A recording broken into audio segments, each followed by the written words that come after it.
Welcome to Star East Virtual. Thank you for joining us. Over the course of the next 2 days, we'll broadcast 12 great presentations streaming live from Star East 2012 in Orlando, Florida. For this event, I'm your host and moderator, Francesca Matu. First, let's review how to navigate through the conference. Clicking the tabs in the top navigation bar will take you to each room within the conference, including the Expo Hall, Resource Center, Networking Lounge, and Presentation Hall. In the Expo Hall, visit sponsors to learn the latest in top testing solutions. Chat with a sponsor representative to get all the details you need.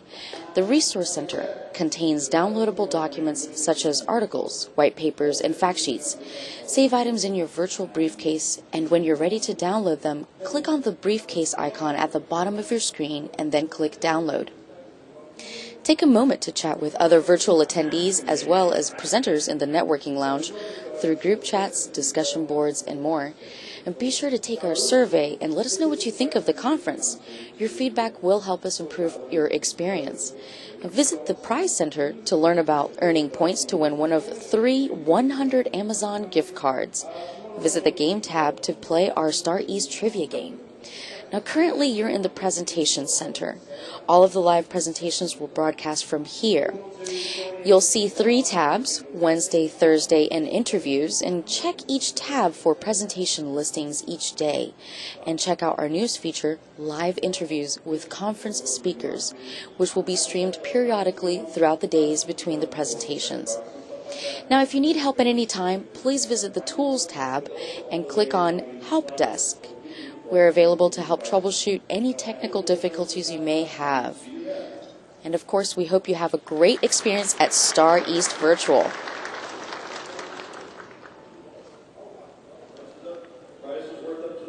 All right, now welcome to our first presentation titled Bridging the Gap, Leading Change in a Community of Testers, featuring Keith Klain of Barclays Global Test Center.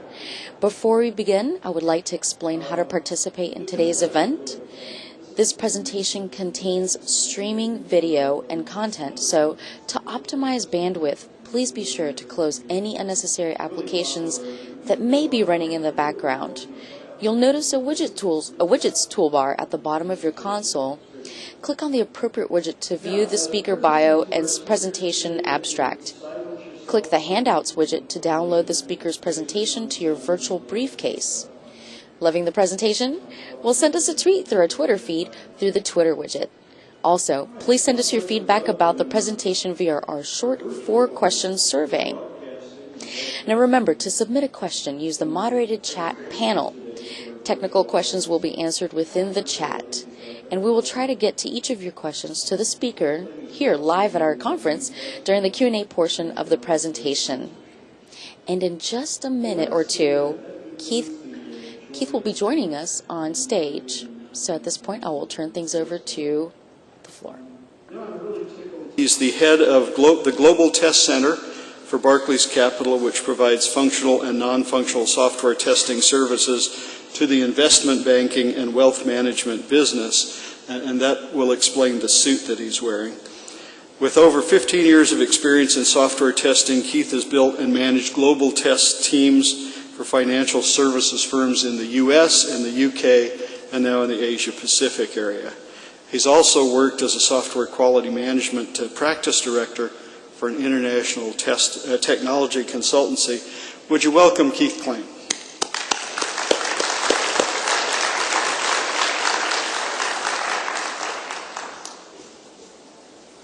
Thanks.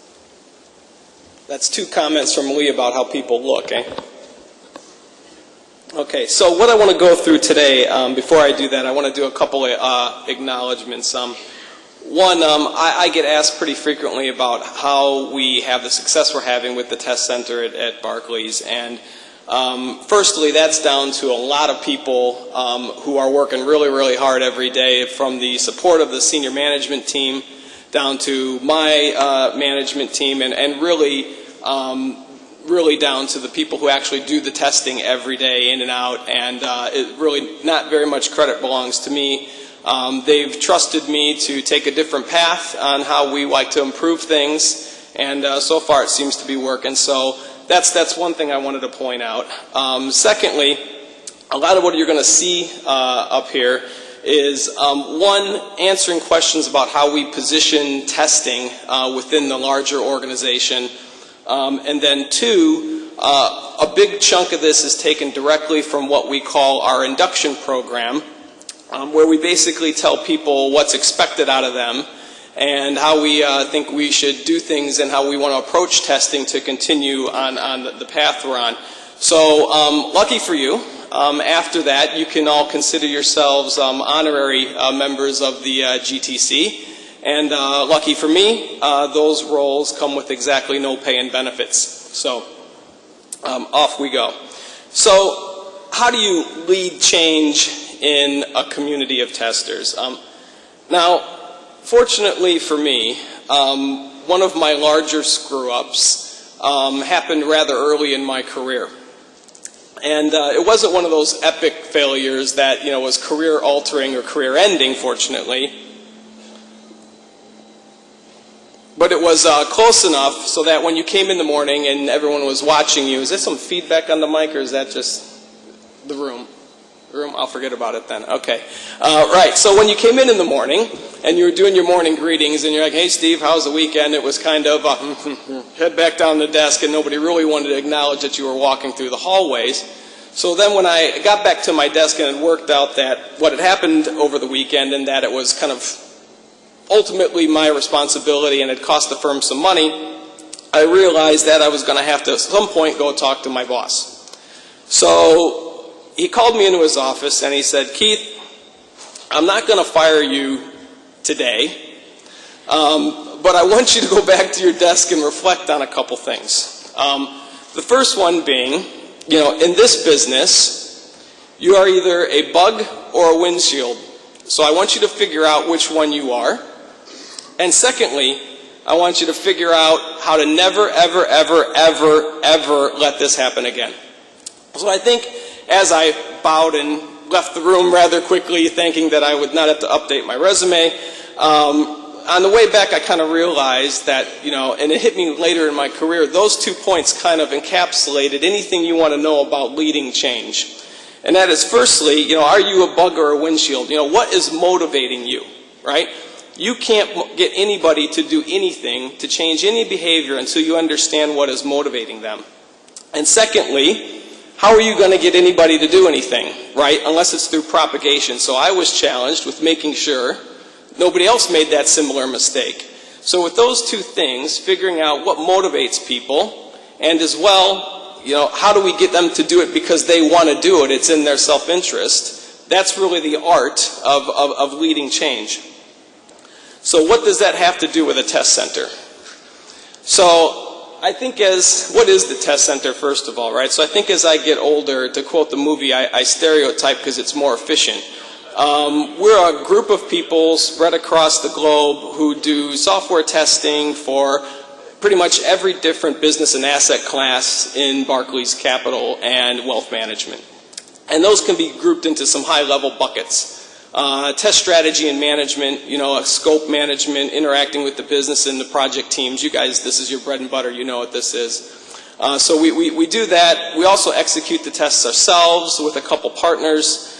Functional and non-functional test automation. We've got some specialist teams that work on those things, and front-to-back testing for a few core flows and end-to-end asset classes.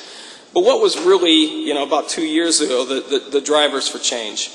The first one being test management priorities, and I would say that's probably more along the lines of turning the dials on what our focus was, really understanding what is the role of testing in our organization. There was lots of stuff, programs and process improvement initiatives happening, but I think the focus on the test management layer was a bit off. The second driver for change, which I think at any point somebody who's done software testing has struggled with this, which is visibility into non-test related activities. What else is going on in the organization? What is the business? And how do we meant to support them?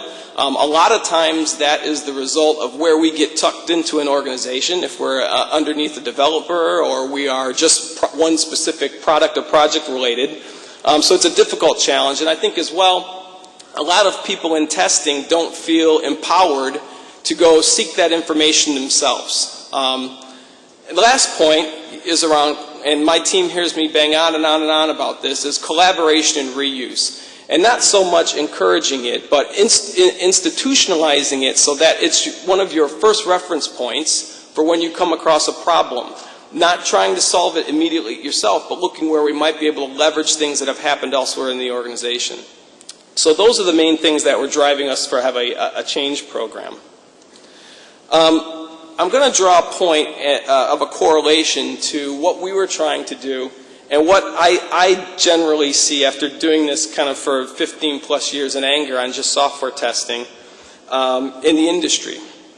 And I recently attended a testing summit in Europe, and a research analyst gave a report and talked us through it for about an hour and a half. And they had polled about 200 different companies in Europe. And aside from asking the kind of bog standard testing questions around how much are you going to spend, are you centralizing, decentralizing, they also polled these senior executives on their view, their perspective on their testing group and what they thought of it. And I got to say, it was possibly one of the most depressing things I had heard in a very long time. So their view was, one, we don't understand their business. This is the business telling what they think about software testing. We don't understand their business. We're too slow. We're too expensive. And if we could just get rid of all these damn people and automate everything, life would be so much better. So needless to say, as that's kind of my trade, it was a bit depressing. But I think after 15 plus years of process improvement, maturity models, certifications, metrics programs, clearly something ain't getting through. It's not working. And I think that's one of the main drivers for why we've decided to approach our change program as the way it is. So I think if you want to change anything, and I am a bit of a student of change programs and how you get people to motivate people having to manage large teams, I think it's really important to outline what your values are.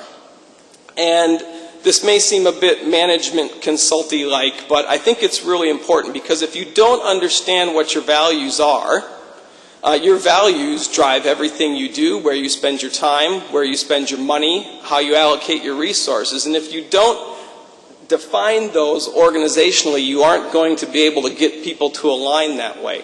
So there's a really good book called Principles by a guy named Ray Dalio, who runs one of the most successful hedge funds in the world out in Connecticut.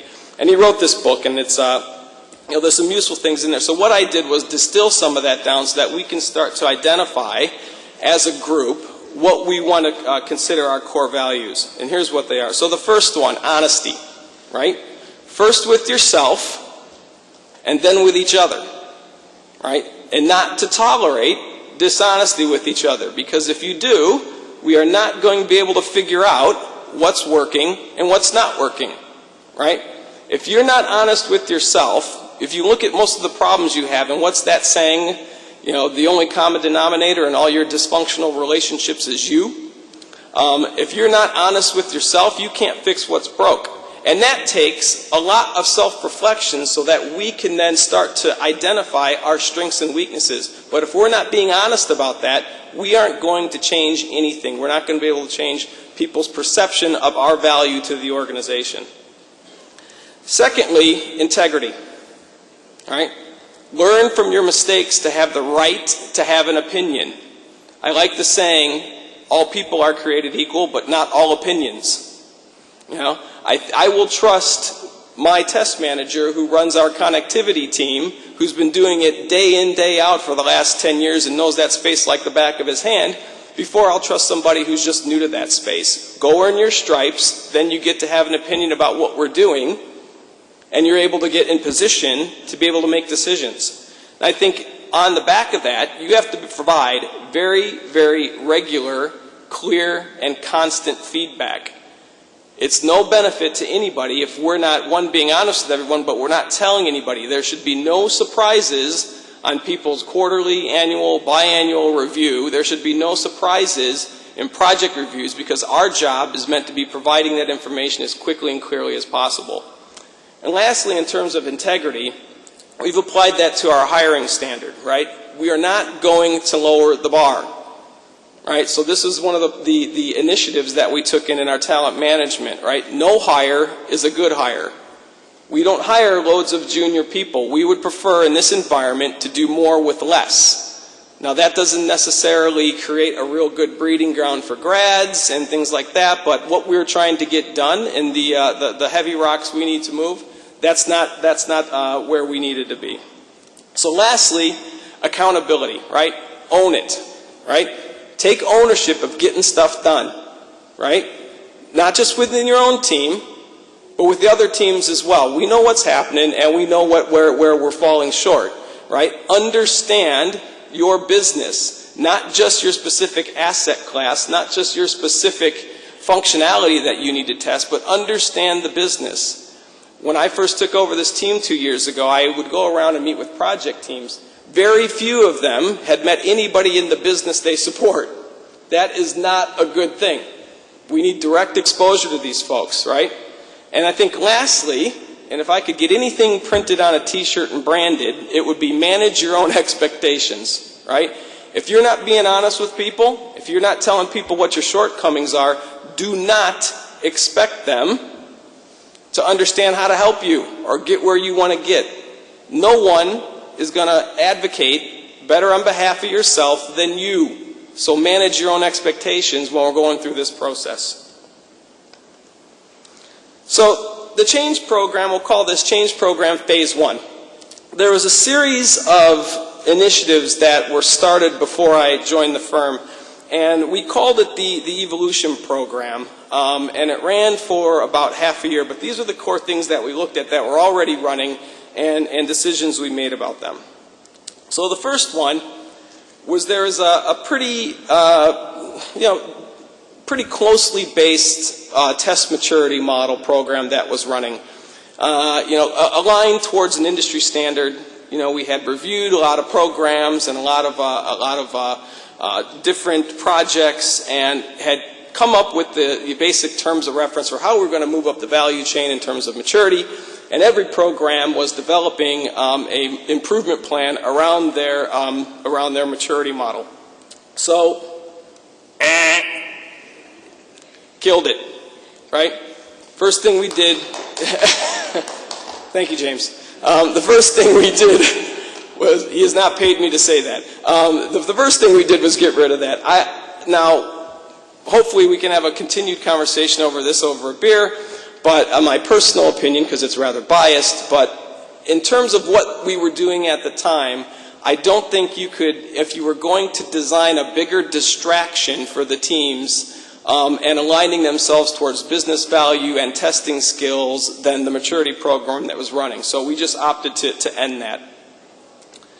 The next program that we had was a metrics program, and it was based around, again, kind of your bog standard metrics, a lot of the counting of test cases and trying to find efficiencies. The other thing that we had was what we called program tracking sheets, where we basically identified, I think it was about 30-odd KPIs for how a program should be running, how we were doing against those, and tracking them on a regular basis. I think you can see where this is going. Killed that one as well, all right? I read a little bit about metrics programs. I'm not a big fan of them, and I realized my kind of natural distaste for them growing up from a test analyst to test lead to test manager, primarily centered around, why do I got to get measured differently than everybody else? We don't measure developers or program managers or BAs in any kind of way like that, so what is the point of measuring one specific process in isolation and trying to, with almost limitless dependencies, and trying to isolate those together. So we killed that. And the way that I talked to our senior management about this, and I'm talking all the way up to the CIO of Barclays, is around, there's a really good book called Measuring and Managing Performance in Organizations. And thanks, fellas. So anyway, they talk in that book, the guy who wrote it, and I'll forget his name right now, but he talks about metric dysfunction.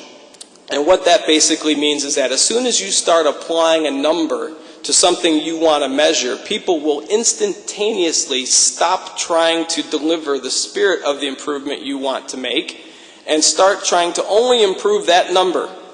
And the law of unintended consequences kicks in pretty quick, and you can come up with all sorts of problems. It is basically intentionally fogging the headlights of your onto your project. So we got rid of that as well. Also, it's very difficult to aggregate those metrics up to anything that's meaningful.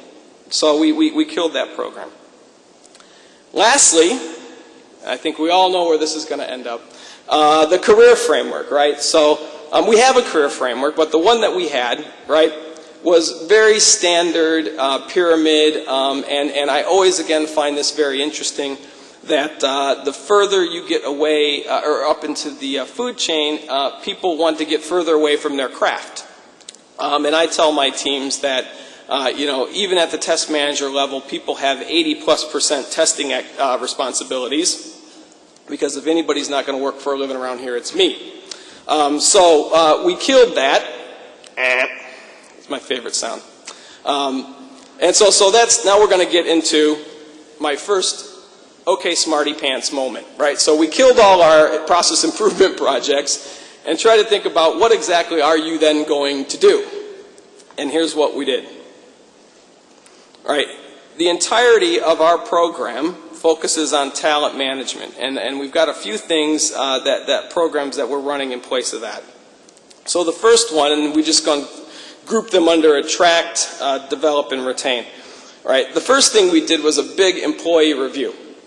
All right, and what we want to do is raise the hiring bar, including the people who are existing. So we use some tools like top grading and reviewing to try and move people either up or out. All right.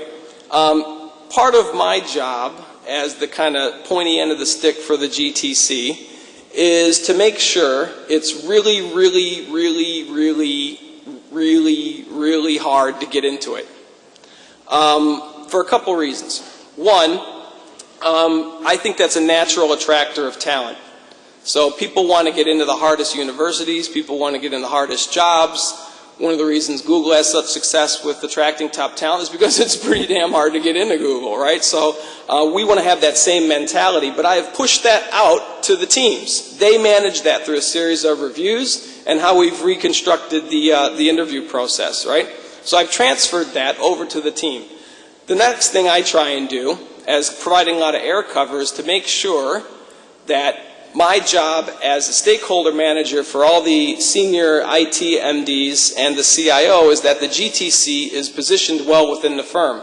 So I make sure they understand our core initiatives and make sure that we are continually viewed as a top project in the same vein as some of our technology projects. The next thing we're trying to do is on the development side. And I think if there's any one thing that has completely changed the culture in the GTC is this. We have basically turned the entirety of our development program into staff-led training. And what that's done is they've developed about 10 different courses on, James is here, so I'll say rapid software testing. They've done their own implementation programs.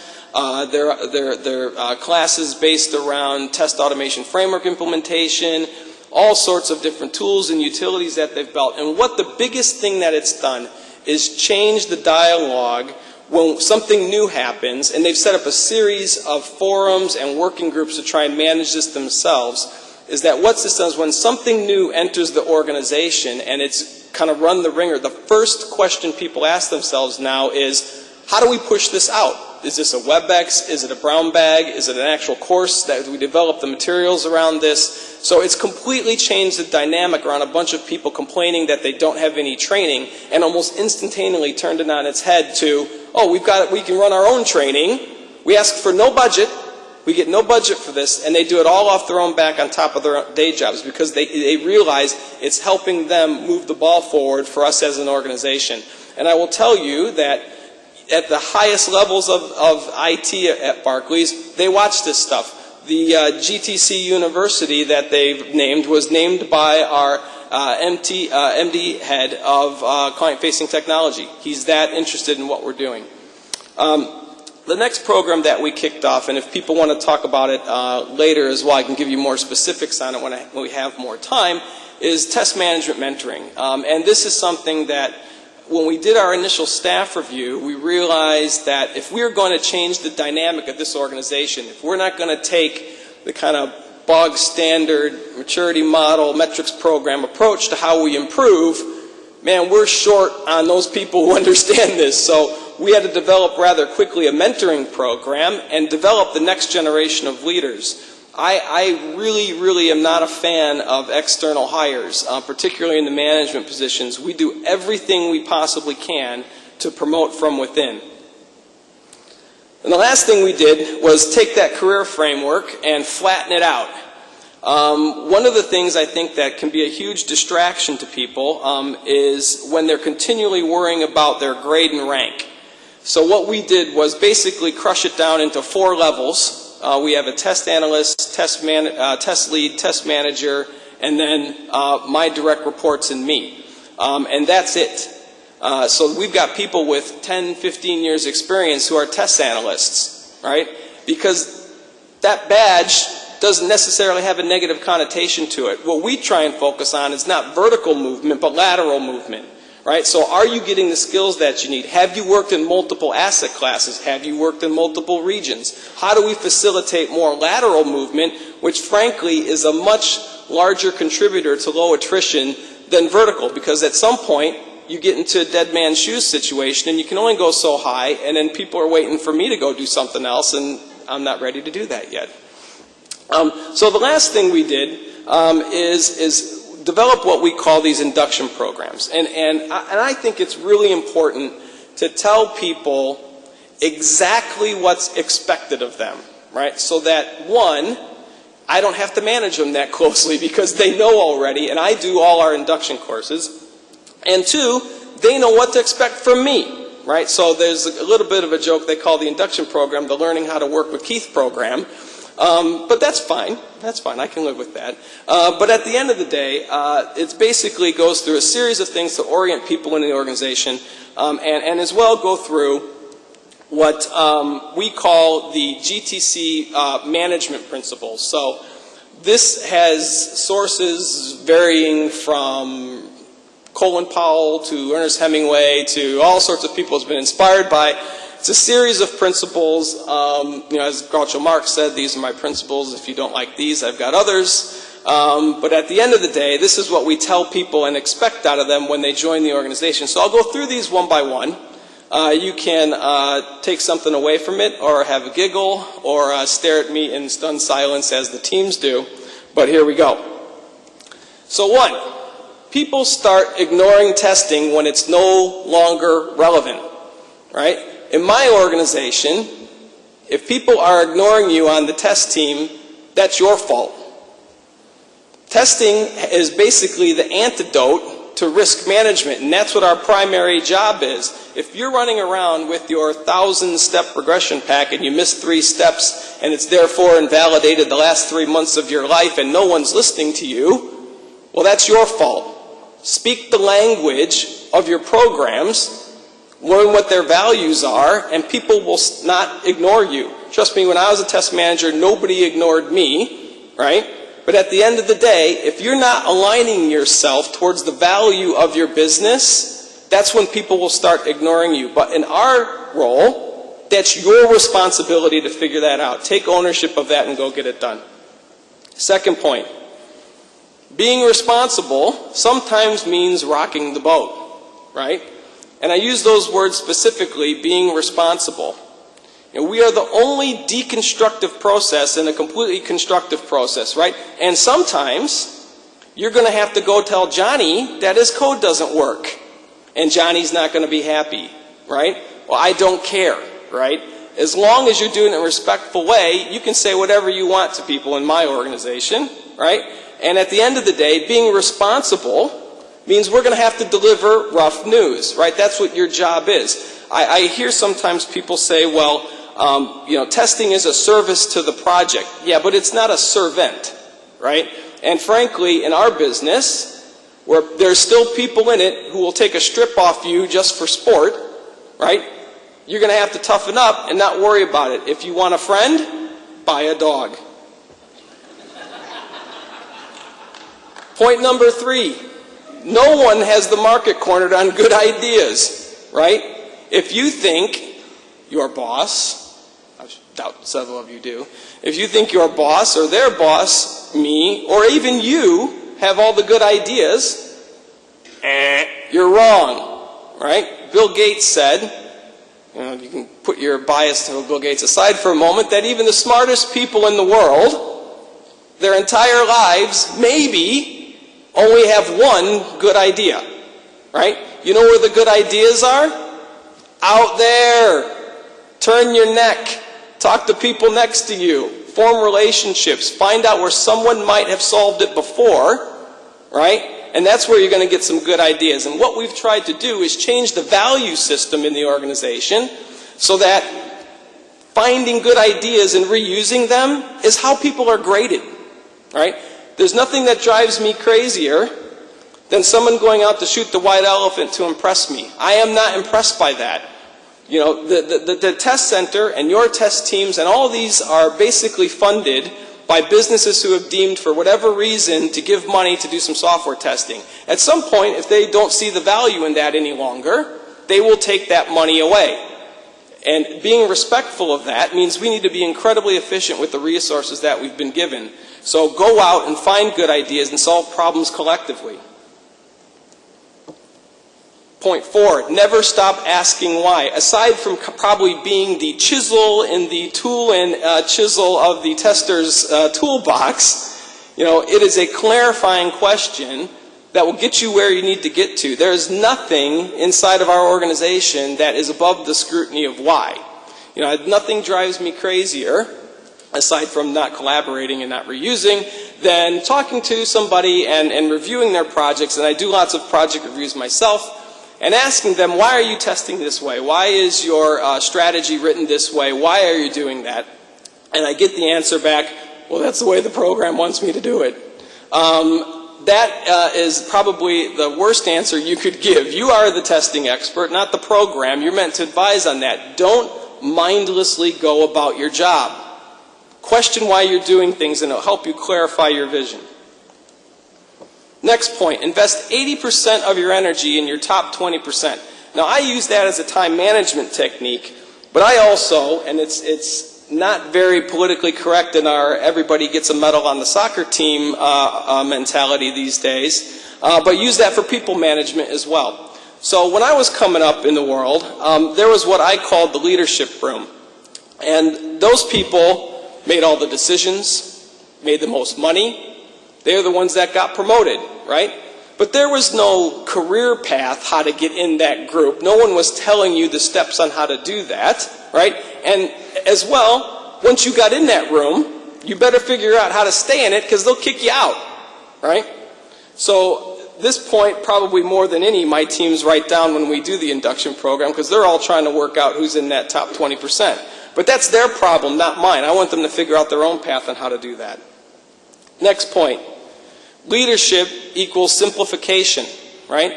This stuff is complicated enough as it is. Let's not over-engineer solutions. And I think in using that word leadership, this is one of the biggest issues that I find with my testing team is that they can't communicate simply about what they're doing. You have to be able to distill down rather quickly what we're doing in order to align yourselves towards value. And I'll give you an example of why. So I meet regularly with all the IT MDs in the firm.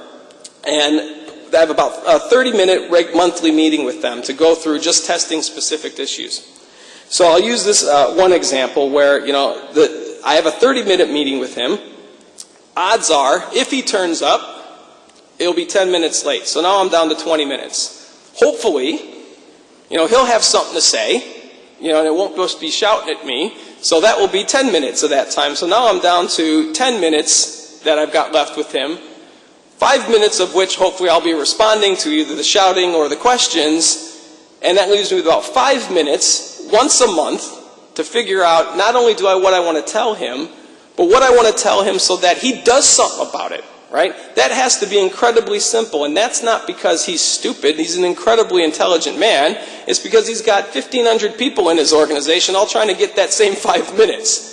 So if you want to be able to, that's beyond an elevator pitch. That has to be laser-like in its focus so that he can then go articulate the value of what we're trying to do. Don't take it personally. I think if you can figure out by now, working with me, you gotta kind of not take it personally. But at the end of the day, right, and I hate to burst this bubble for some people as well, you are not your ideas, right? Your ideas are made up of who raised you, where you were born, where you went to school, where you had your first job, the type of coffee you had in the morning, your morning commute, who bumped your car in the parking lot. All those things conspiring together put a thought bubble above your head. Some days, it's got a light bulb in it. Other days, it's got a scribble in it. Change any one of those variables, right, and something else is going to pop into your head. But if you're taking all that personally, right, you don't like my idea, well, that means you don't like me, right? If you're walking around with your heart on your sleeve, you're going to have a really tough time in this environment, right? You won't be able to do any of this other stuff. You won't be able to question why, because if you're questioning your own ideas, you're questioning yourself, right? You won't be able to simplify things because I like complicated ideas, so that's what I like, so I can't change the way I do. If you're taking things too personally, right, you won't be able to change your behavior. So lastly, and this is also echoed by what I tell my 5-year-old son quite frequently, think first, then do, right? If we are doing all these things properly, we can be incredibly agile in how we respond to things. Facts change on the ground all the time. New information comes out, right? If we're applying all these things, we can change our minds. We can act really quickly. And sometimes, just acting like we're doing the right thing is sometimes as good as the real thing, right? So lastly, for the my second, well, how's that working for you, smarty pants moment, we'll talk about how this actually is working. So I'll pick out a few things here that over the last 2 years we've seen as kind of genuine improvements. And, without having a metrics program in place to be able to give you fancy numbers that are probably rather meaningless, we have to use a different set of barometer really to try and figure out how we're doing. One of those, the second point there, is that we've seen incredible uplift in the amount of investment in software testing in the firm. In terms of training, in terms of the hiring we've done, in terms of just general investment in what we do. So I think if you want to choose where people spend their money as a barometer of what they value, I think we're doing okay.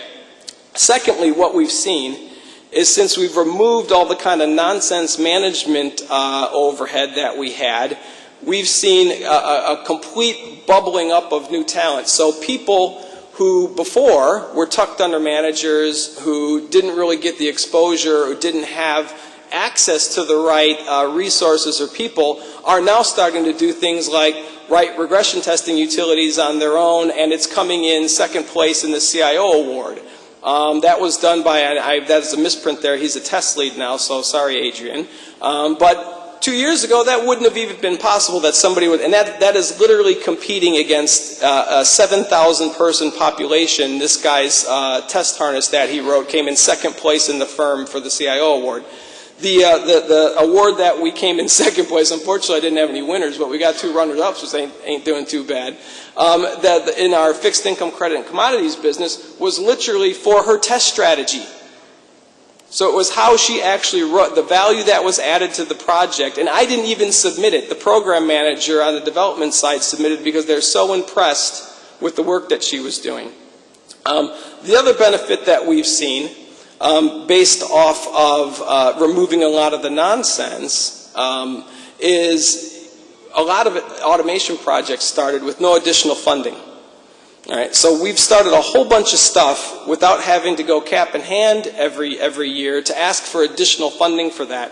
And I think really once Barclays is done with me and we've done something else, or whenever that happens, I think really the biggest improvement or cultural change that we've implemented there is what we call this GTC University, which really is the structural bones of creating a learning organization.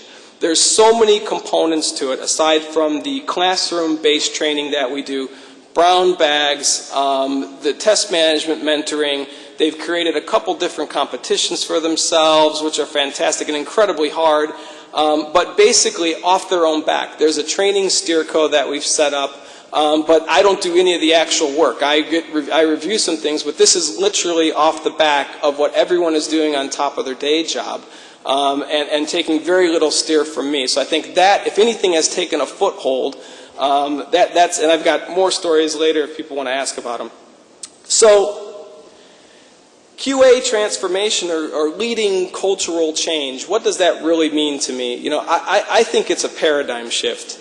If you want to change the way people perceive your testing organization, change the way they view the value of your organization, I think you need to change the way you talk about it and the way you act. If you're not getting what you want out of that, a moment of self-reflection will hopefully determine that maybe it's some things that you're doing. So using the kind of standard stop, start, continue model.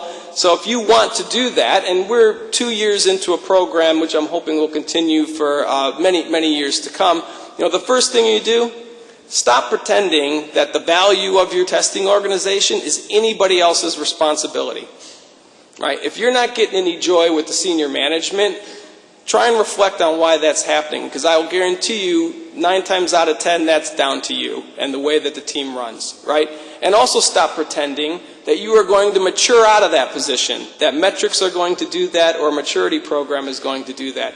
You're going to do that through changing the perspective and the way in which they view you through, I think, intensive training and changing the way you talk about things. Start telling people exactly what you expect out of them, right? And I think, the testing community is particularly bad at this. We don't tell people what we should do ourselves, and we don't tell people what they should expect out of us. And support that. You can't just tell people what to do. You have to support that by a training regime that gives them the tools, communication, soft comms, right? Really intensive workshops on how to do that, right? And lastly, if you really want to change the way your organization is viewed, create an environment that people are not afraid to fail. They have to feel that it's a safe environment to try new things. Stop judging people by how they do performance-wise in terms of not meeting their objectives and all the kind of bog standard things that we do, and basically create a learning organization through different types of measures and really give that feedback to them in a constant and clear way. That's it. Thank you.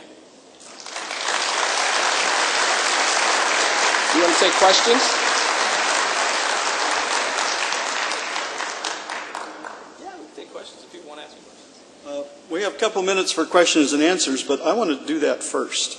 How many of you work currently in an organization like Keith has described?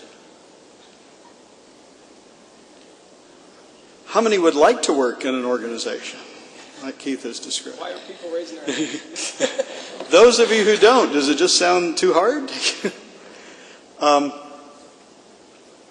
have a friend named Alan Kay who long ago said the best way to predict the future is to invent it. And rather than putting all this energy into trying to figure out what's going to happen, just put that same energy in making it happen. Keith has given us an interesting picture here of the way testing organizations could be, the way effective and efficient organizations could be. And I appreciate his coming to share this message. Now we have just a couple of minutes for Q&A. We have people with microphones. If you want to ask a question of Keith, please raise your hand. Wait till the microphone comes to you. That way everyone can hear. Got one here?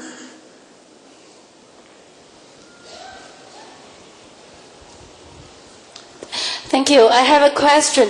So you mentioned that you get rid of the metrics and the maturity model as well. But I think management always have a fear or, don't feel very comfortable when they do not see those graphs and charts, example, to show the test quality. So how do you manage this? Do you have the same feeling? Yeah. Or you trust your people? Yeah, so I think there's two things for clarity, right? So we obviously track how many test scenarios we've tested at the project level. We obviously track how many test scenarios we've run that we said we're going to run. We do a lot of session-based test management, so we focus on that and track how many we've completed and where we are in that cycle. We don't aggregate it 1 degree beyond that. So I think you actually hit the nail on the head. If a manager is asking you for those level of metrics or a maturity assessment, they're afraid, right? So that gives them a level of security that I think is not real, right? So it looks like you want it to be true. You think it should be that simple. It is not. I mean, quality is a very subjective thing. I mean, I'm telling you, I can teach you guys how to suck eggs. You know what I mean? It's like, it's a very subjective thing. And if one of the biggest differentiators, I think, for our organization is I have extremely enlightened management. And they trust me that we're going to make improvements, but we're not going to be able to measure them through how many test cases we counted.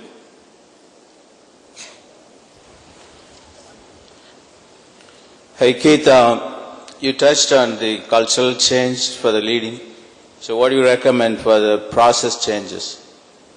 I don't know, where are you? Okay, so what was the question again? You touched most on the cultural change. So do you recommend anything towards process change?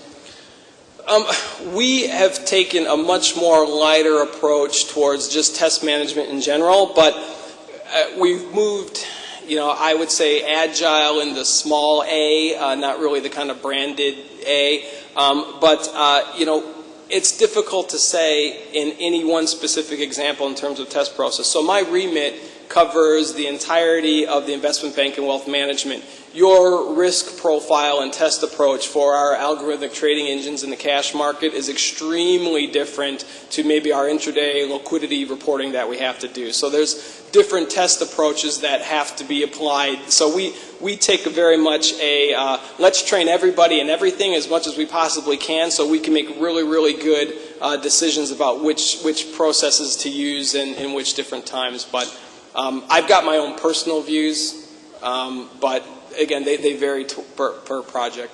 Don't know if that answered your question. Hey, Keith. A lot of us would like to implement such a fantastic center of excellence in our organizations, but it's a work in progress. Yeah. Did you get any pushback from your management? And if you did, how did you overcome some of the resistance that you got? Yeah, so my view on that is, that's why I meet regularly with the MDs. So we get pushback sometimes more at the kind of program level or project level.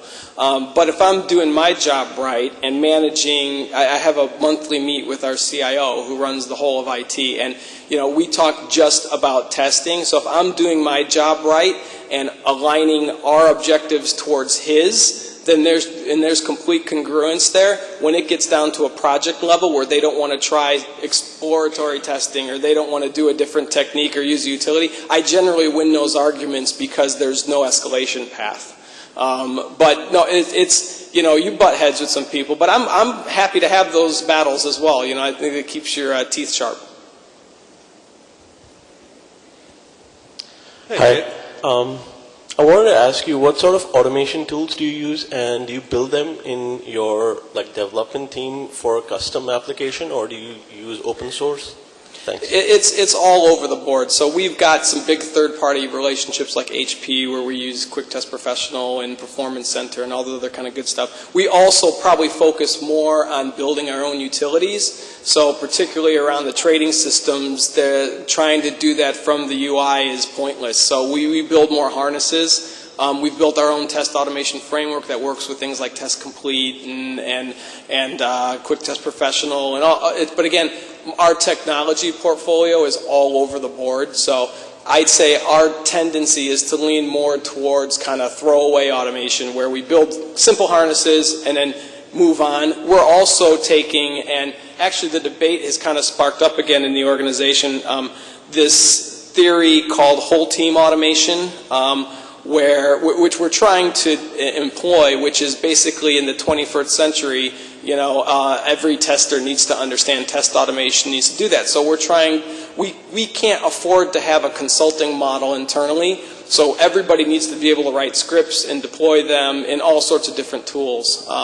But our technology portfolio is all over the board, and we've got lots and lots of stuff in-house. One of the cool things that they've built is what they call, and this is our specialist test team, is what they call their e-tools depot, where everybody can log in internally, and if you build something, you have to put it on this depot, so that with a little user manual, so these are like massive data comparison tools and things like that. Somebody give James a mic before he jumps out of his shoes. And then be ready to take it away rather quickly. That's it. Question done. Over here first. Hey, Keith. Can you share with us the top 3 challenges that you faced and how you handled while moving your focus from some of the existing programs to more talent mindset? Yeah. Interestingly enough, so people usually want to focus on, you just killed those 3 programs. People probably went bananas. Actually, when we really went through it, the testers had a bigger problem with it than the programs or the technology managers, because nobody really knew what the heck they were doing anyway, right? So it was pretty easy to kill those programs. Our biggest challenges usually are around keeping people focused. Hiring is very hard for us, so getting people with that mind frame. I mean, you're talking about 20 years of getting certifications and metrics programs and maturity models hammered into every, cover your ears, Lee. That's hurt a lot of what I'm trying to do, because we don't want people in that mind frame. So we take them on and brainwash them, but a lot of times they blow up. So hiring, keeping people focused, and as well, I'd say just the general scope of what we're trying to do. And in a distributed environment where we've got people in Singapore, India, Kiev, Glasgow, New York, London, Hong Kong, Tokyo, teams all over the board. So really trying to cross those divides of communication and kind of the cultural differences and everything else is just a continuing challenge. I have a question back here, sir. You getting the hook? No. Okay. One question from the virtual audience. Could you explain what you mean by saying transfer quality ownership to the team? Yep. So instead of having a very top-heavy terms of reference-based model where we're hiring to profiles and things like that, we've changed our approach so that there's more kind of short, mid-level interviews amongst the teams themselves, and they have a much heavier hand in actually doing the hiring. And as well, by doing the induction programs and then actually making the functional teams develop their own induction programs, that means that they're looking at people differently as to who they want to bring in their teams. And when I say the functional teams develop their own induction programs, so like the equities testing team has to they've literally sat down and done just like we did for the GTC. Who are the folks? Who's important? What are our values? What are we working on? And then they hire to those. So instead of me trying to tell everybody what they should be looking for, we let the individual teams manage that. There seems to be a basic contradiction that I've heard in your talk. I'm puzzled by it. On the one hand, you seem to demand excellence, and you got your 20/80 thing, and you get into the room by being good enough, and then you have to cling on to that and stay in the room. And then at the end you say, and drive out fear. Totally drive out fear. How can you drive out fear and yet be so demanding that people perform well and get better? Because it's not a bad thing to fail. That's why. So by removing the kind of negative connotation of screwing up, you remove that base fear, or at least try to as best you can, because some people still can't break out of that mind frame. And I think as well, wanting to have people excel, I don't view those things as counterintuitive or mutually exclusive. I don't think having a very demanding technical and project environment and letting people screw up as mutually exclusive, right? Those are two separate things. And it's hard. We work in a hard business. Everybody here is in some way, shape, or form been touched probably by the financial environment we're in. So, if you don't smarten up, then you end up getting cut, right? So that's the way it works. And what I try and do, and it's kind of the pointy end of the stick for this, is to be as open, and you've seen me do it, James, right? I am incredibly open and transparent with my team about what's working, what's not working for me, sharing experiences, and really try to lead from the front by that, because when they see me doing it, then they'll start to do it as well. But I don't view those things as mutually exclusive. I mean, you fly planes, right? Are you afraid when you fly planes? Yeah. Dude, great answer. Okay. 2 more questions. Any virtual ones? I'll give you a virtual answer. We have one more. Okay. How much time do you use on knowledge sharing or training of the team? For example, percentage of the working hours?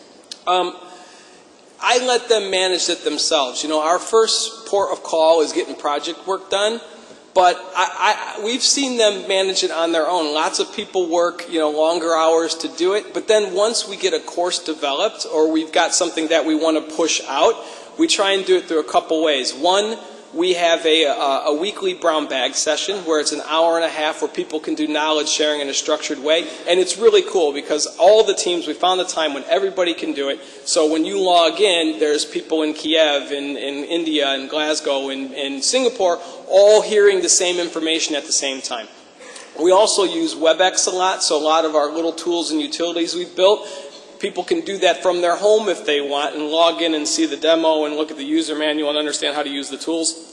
And then honestly, we've worked with our the Barclays Learning and Development Group to put our course catalog into their standard thing. So you can go in, log into that system, sign up for the GTC Induction course, and that gets blocked out of your time just like you would if you were taking any other approved training. So again, it's not a usual environment that people are that open to doing things like this, but we've partnered with the right people internally, and as well, we've tied in our learning and development activities into the career framework. That's the Barclays career framework.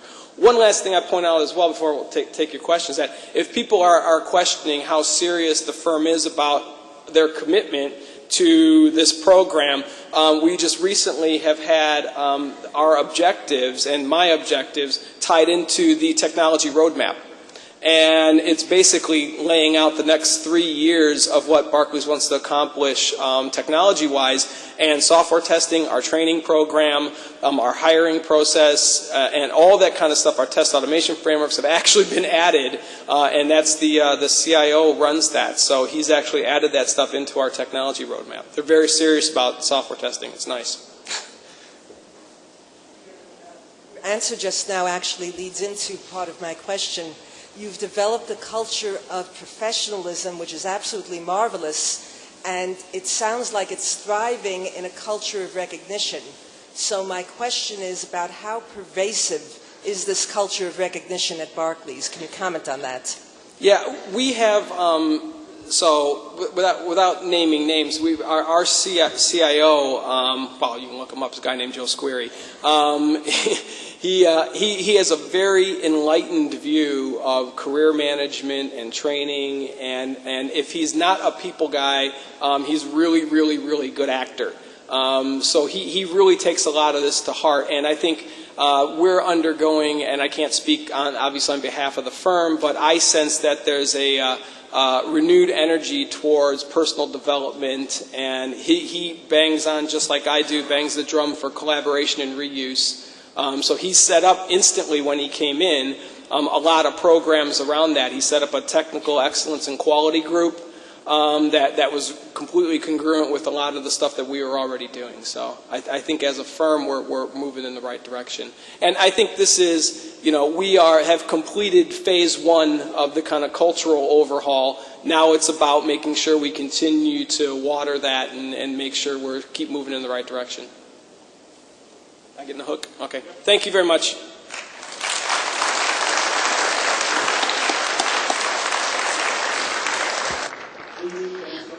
That wraps up this event, and thank you for joining us. Now, please check the presentation center for other presentations and their start times.